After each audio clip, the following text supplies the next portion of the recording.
Bonjour tout le monde, aujourd'hui je vais vous présenter la nouvelle version Light Image Resizer 7 en utilisant comme fichier de test le cas d'une agence immobilière. Donc je vais effectivement le faire pour cet exemple-là, mais il serait aussi valable pour d'autres métiers de type e-commerçant. Donc avant de commencer vraiment dans Light Image Resizer 7, je vous suggère vraiment, et vous allez comprendre pourquoi plus tard, de préparer vos fichiers. Donc j'ai déjà préparé un petit peu les fichiers, ce sont des fichiers qui datent de 2016 et qui ont une résolution maximale de 2000 pixels de côté. Donc une résolution pas folle mais correcte pour la plupart des usages. Et quand je vous dis préparer le fichier, je suggère par exemple juste de renommer les fichiers pour qu'ils aient un sens comme une sorte de légende. Donc là on a vue piscine du fond du jardin, par exemple. L'on reprend escalier d'architecte. Voilà, donc là j'ai préparé mes fichiers. Ensuite on va arriver sur la partie comment mettre ces fichiers dans Light Image Resizer, mais j'ai oublié, je voulais vous montrer quelque chose d'autre qui est une nouveauté dans la version 7. C'est l'ajout d'un nouveau programme qui vient en même temps et gratuitement avec Light Image Resizer, c'est le Light Image Editor qui effectivement va vous permettre de retoucher des photos une par une, soit en rajoutant du texte, des autocollants, des formes, recadrer, des effets. Est inclus un nouveau système de capture d'écran et d'autres outils qui feront l'objet d'une vidéo tutoriel plus tard. Là, en l'occurrence, pour le cas des images pour une agence immobilière, je vous suggère par exemple de flouter toutes les parties qui effectivement nécessitent, donc on peut le flouter de différentes façons, pixeliser ou comme ça, toutes les parties qui correspondraient à des problèmes de droit à l'image, confidentialité, le numéro de la rue, tous ces genres de choses-là. Donc vous pouvez retoucher les photos une par une sans passer par un logiciel spécifique. Enregistrer, ça vous propose un nouveau nom. Par défaut, on enregistre, c'est fait. Ça fera partie d'une autre vidéo. Donc nos fichiers sont préparés. On a plusieurs méthodes pour les rajouter. Soit on sélectionne les fichiers et on fait un clic droit. Et enfin, alléluia, il est revenu dans Windows 11. C'est Windows 11 qui avait fait perdre le menu contextuel dans Light Image Resizer 6, où effectivement vous passez dans le menu fichier ou dans le menu dossier dans lequel vous allez sélectionner un dossier et ça vous ajoutera toutes les images du dossier. Là, on rajoute par un petit glisser-déposer les photos. Voilà, on a la sélection, on peut les trier, on peut les voir plus ou moins grandes, on peut les enlever d'ici. D'ailleurs, on a aussi une toute petite nouveauté, c'est le volume en mégas de combien représentent tous les fichiers qu'on vient d'ajouter. Et ensuite, la question c'est, non, avant encore une fois, c'est dans les paramètres, pardon, dans les options. Vous allez avoir une nouvelle option qui est dans Optimiser, qui s'appelle Netteté automatique. Je vous fais un petit zoom dessus, ici. Optimisation netteté automatique qui est pas activée par défaut. Et en fait, cette fonction va vous permettre d'améliorer automatiquement la clarté des images. C'est-à-dire que quand on redimensionne une image, souvent quand on la rend plus petite, on a une perte de netteté due au changement de résolution. Et en fait, dans la partie e-commerce, bah, effectivement, c'est quand même mieux de garder la meilleure, entre guillemets, visibilité du fichier. Donc, on va prendre un exemple. Donc, cette image, par exemple, donc je l'ouvre, je peux la comparer avec le avant-après. On va organiser les fenêtres pour bien le voir. On reprend mon option, optimisation, netteté. Je le mets ici, et là, regardez. C'est très subtil. Donc, je vais faire un petit zoom. Mais quand vous faites netteté, ça améliore très légèrement la photo. Légèrement, c'est un bon signe, parce que ça veut dire qu'effectivement, on n'a pas été agressif, on n'a pas dénaturé totalement la photo. Comme on le voit sur certaines agences, surtout des projets immobiliers, où on fait du HDR, donc des photos qui sont effectivement très optimisées pour le contraste. Là, on est sur quelque chose de plutôt doux, mais qui est à lui seul une vraiment fonctionnalité intéressante et importante de la version 7 que je vous suggère d'utiliser, que ce soit pour les agences immobilières ou pour n'importe qui vend en fait des produits par internet et qui a besoin effectivement de rendre le produit vraiment plus visible. Donc vous avez donc toujours cette fonction de prévisualisation, de netteté automatique que vous pouvez appliquer dessus. Et ensuite on va passer sur une autre partie assez populaire qui est dans effet, c'est intégrer un filigrane. C'est-à-dire que vous allez pouvoir ajouter vos logos ou du texte. Donc on va commencer par le logo. Donc ici pareil, on a toujours la possibilité de prendre les fichiers et de les dropper ou de les choisir avec le chemin. Donc là, je prends un logo fictif que j'ai créé, que je mets ici. Hop là. Voilà. Donc là, ça me montre qu'il est transparent. Et si je reprends ma fenêtre de visualisation, j'ai bien un logo en plein milieu. Je peux choisir effectivement de le mettre que dans un coin. Je peux modifier l'angle pour rendre ça un petit peu plus dynamique par exemple. Voilà. Et surtout, je peux le mettre en tuile par exemple, ce qui va faire que ça va couvrir plusieurs fois le logo dans l'image. Alors évidemment, c'est peut-être un peu trop. Et pour doser l'effet que vous mettez, je vous suggère en fait de travailler juste avec l'opacité. Et quand vous le mettez déjà dans des valeurs type 20%, vous voyez, c'est très léger. Ça vous empêche d'avoir les photos piquées, réutilisées ailleurs, mais vous pouvez contrôler.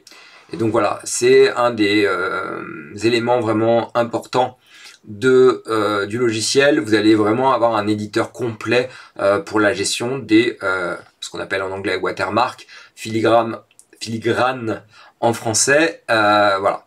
Sachant que vous pouvez combiner les deux. Vous pouvez combiner une image et aussi un texte. Là, le texte, ce que je vais faire, c'est que je vais utiliser cette petite flèche verte et ajouter mot-clé de fichier, nom de fichier sans l'extension. Et c'est pour ça que je vous disais de mettre effectivement un nom de fichier explicite. Là aussi, vous allez pouvoir le changer de place, rajouter par exemple un fond gris, un texte clair. Alors je sais pas, j'ai pas touché sur du gris, j'ai touché sur un violet. Voilà. Et pareil, avec l'opacité, vous allez pouvoir jouer sur les options pour le rendre visible, juste ce qu'il faut. Donc vous voyez, là après c'est les goûts et les couleurs et les tests, mais je voulais vous montrer que les fonctionnalités étaient disponibles et que vous pouvez prévisualiser dans le logiciel sur une photo, mais évidemment ça va s'appliquer sur toutes les autres photos. Donc là, j'avais pas renommé le fichier.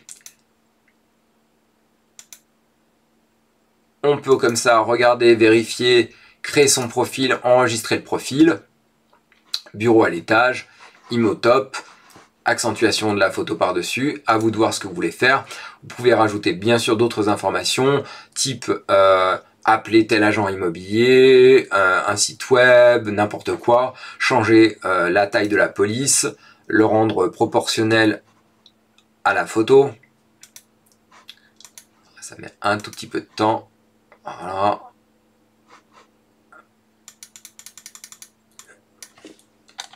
Hop, 30%.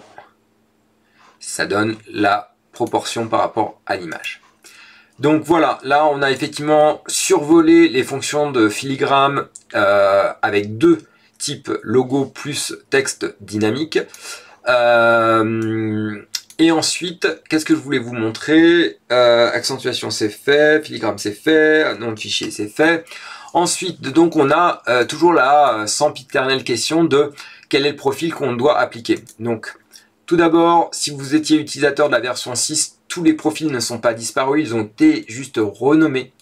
Lire 6 est le nom du profil. Donc si vous aviez déjà fait des profils avancés, ils sont là, à vous de les renommer et, ou les réutiliser, puisque quand vous allez les réutiliser, ils vont apparaître dans les 5 profils en haut. Là, on a gardé la résolution d'origine. La question, c'est si vous êtes effectivement sur le web, vous pouvez utiliser du 1K, c'est-à-dire du 1024 maximum, c'est-à-dire la moitié de la résolution standard. Du 2K, qui est la résolution la plus populaire, c'est du Full HD, du 1900 par 1080. Ou si vous voulez garder les photos en très grand parce que vous pouvez zoomer dedans ou pas, vous pouvez faire de la 4K, mais vraiment, c'est les 3 profils les plus populaires.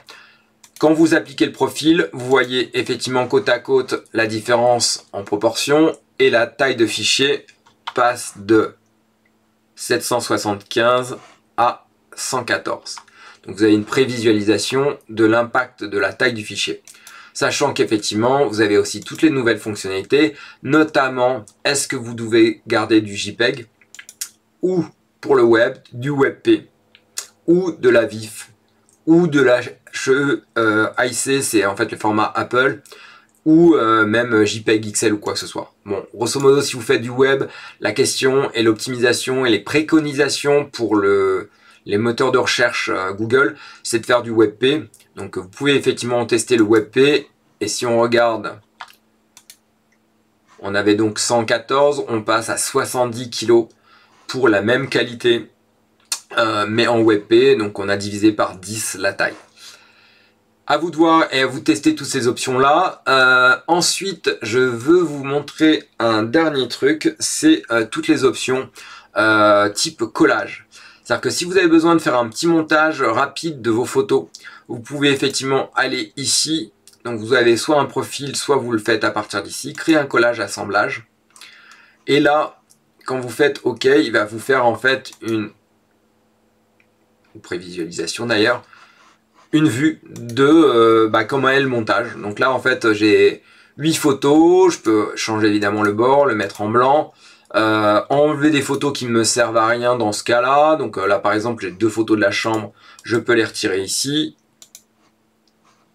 On reprend une photo principale. Si vous avez besoin que la photo principale soit différente, vous la prenez et vous la déplacez. Donc on va prendre plutôt le salon en premier. Bon, en l'occurrence, c'est pas en premier, c'est en dernier, donc voilà.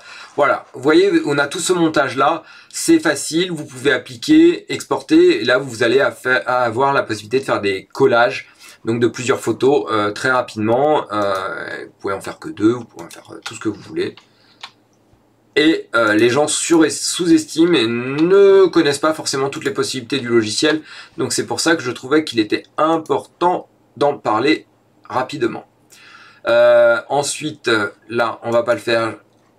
Et ensuite, pour exporter, je vous rappelle que vous avez toute la possibilité de vous remettre, par exemple, vu que là, on a créé le filigrane, on a choisi du 1K. Alors, on va pas faire un collage, on fait juste créer des copies de taille plus réduite. On reprend 90% de qualité en WebP. Vous pouvez en fait tout simplement alors déjà choisir le répertoire dans lequel vous allez les mettre. Donc là par exemple je crée un nouveau répertoire pour le site web, site internet, sélectionner le dossier et on sauve son profil avec un autre nom. Hop là. Profil. Top Immo, logo et logo et sortie 1K. C'est juste une description, vous n'êtes pas obligé de le faire. Et là, vous pouvez effectivement refaire votre profil avec exactement les options que vous voulez. Comme d'habitude, après, une fois que c'est fait, vous cliquez sur OK. Il va travailler sur toutes les photos et créer vos photos avec tous les paramètres que vous avez choisis. Voilà, c'était vraiment pour faire une petite présentation rapide des nouvelles fonctionnalités. N'hésitez vraiment pas à nous appeler, à nous envoyer un mail. On est là pour vous faire des audits gratuites C'est le lancement de la version 7, donc on est vraiment disponible pour effectivement accompagner chacun sur les fonctions spécifiques à son métier ou les difficultés que vous pourriez rencontrer.